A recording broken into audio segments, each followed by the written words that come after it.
umaga po ito ay hindi na lamang ang mga tiling-wili na problema na minsan tingin natin ay napakalaki.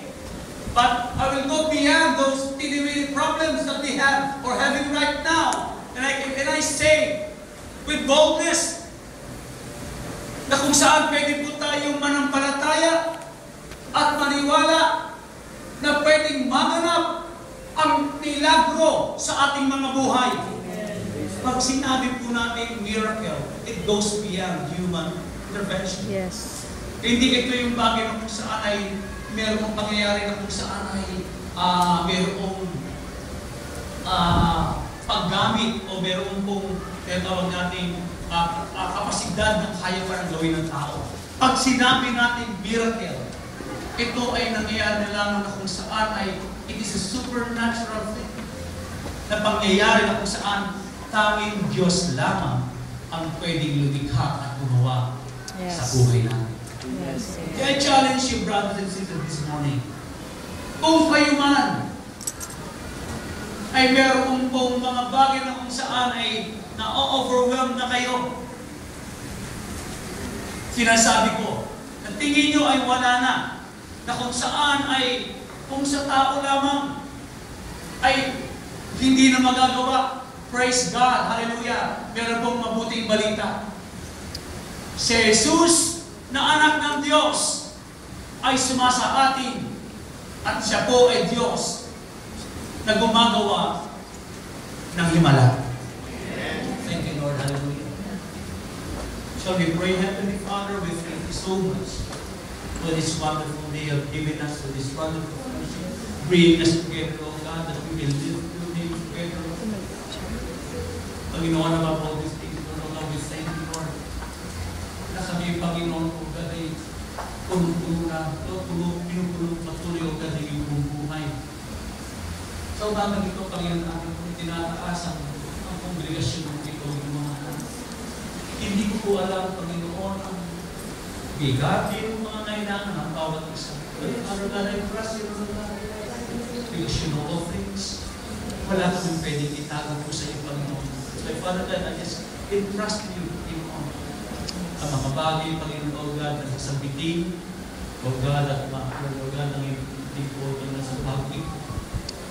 At Panginoon, O God, namin po, binibigyan ka ng kuwang sa puso, Panginoon namin, O God, I declare, O God, ang bawat puso ng mga anak mo, mga narito, O God, ay handang tumanggap, Panginoon, ng iyong mayaman na salita. Lord, O God, is declare, O God, sa simula ka na hindi kami aalis sa uluwagan na ito, na hindi palungkot tinatanggap. Hallelujah, O God, ang pagpapala, himala sa ating mga buhay. In advance, Father God, we pray in Jesus' mighty name. Amen. Amen. Let us give God.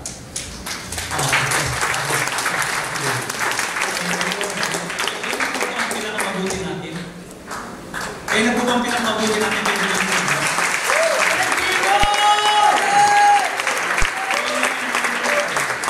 Thank you, Lord. Hallelujah. Thank you, Jesus. Amen. Thank you, Lord. Sa umaga po ito ating pong pag-aaralan. Last week po tayo ay nakapakinig at nag-aral patungkol po sa lifting up your eyes. Lifting up your eyes.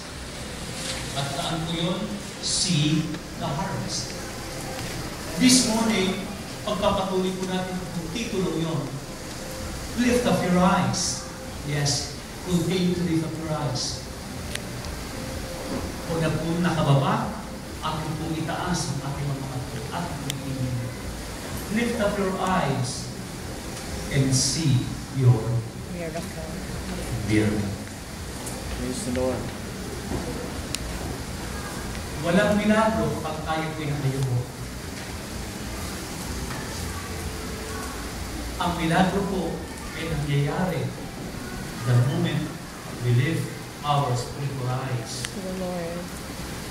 Because these eyes of faith can look through difficulties. Looking through the eyes of faith, ito po ay tumatagos bilang battles. Ating pong in-encourage sa bawat isa to lift up your eyes and see your miracle. Amen. Hallelujah. Bukas na po ba ang inyong mga mata? Amen. Thank you, Lord God. Hallelujah. Kayo po kayo handang tumanggap po ng milagros mula sa Diyos. Amen. Thank you, Lord God. Hallelujah. Thank you, Jesus. Thank you, Lord God. Hallelujah. Thank you, Jesus. Ating pong pag-aaralan sa umagang ito, ang isang pong ginawang himala ng ating Panginoong Kristo. Nang siya po ay narin po sa lupa at ministeryo. At tayo pong lahat ay familiar sa milagro ito at napakadakila. Ang himalang ito na ginawa ng ating Panginoon, ang tanging himala na kanyang ginawa na nakitala sa 4 gospel. Sa gospel po ng Mark of Matthew, Mark, Luke, and John. Ito lamang po ang himala na sinulat ng 4 po na mga apostol ng ating Panginoon. It only shows na ito po ay talagang big time, talagang po napakahalaga. In Matthew chapter 14, Mark chapter 6, Luke chapter 9, and John chapter 6. Pinakita at sinulat ng mga alagad ng Diyos ang himalang ito na kanilang namasdan. At ito po, ang mga bagay na ito ay naisulat upang ating makita at tayo po ay may matutunan at ating pong pananampalatayahan sa ating pong mga buhay na ito. Ating pong pananaling gamitin po ang talata po sa Lucas, Kapitulo 9. In Luke chapter 9, verse 16. Thank you, Lord. Hallelujah.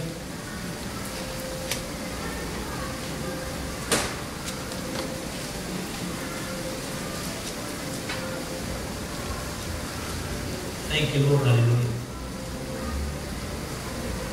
In verse 16 of Lucas, then he took the 5 loaves and the 2 fish, and looking up to heaven, he blessed and broke them and gave them to his disciples to set before the multitudes. Ang multitude po, it is great multitude. Sa iba po mga pagkasulat, ito ay sinabing ang ending today ay 5,000 mga katao.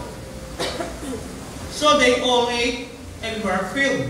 Praise God. They were all satisfied. And 12 baskets of the leftover fragments were taken up by them. Ang himala pong pagpapakain ng 5,000 katao, pera po ang mga babae at ang mga bata ay hindi binilang. Ay ang himala na ginawa ng ating Panginoon upang kanyang bigyan ng katuruan ang kanyang mga disipulo at tugunin ang mga pangangailangan ng mga tao. Sa pag-aaral po natin ito'y ating masasaksihan na kung saan ang ating Panginoon po na ating sinasamba sa lugar na ito, si Kristo Jesus, na tayo mayroong assurance na kung saan kapag tayo ay lumapit sa Kanya, Kanyang nauunawaan ang lahat po ng ating mga bigatin at pasanin sa buhay. Meron tayong Diyos kung saan ay hindi patay-mali at nagwawalang bahala at sinasabi na bahala ka sa buhay mo. Hindi po. Si Kristo na ating tinataas sa lugar na ito,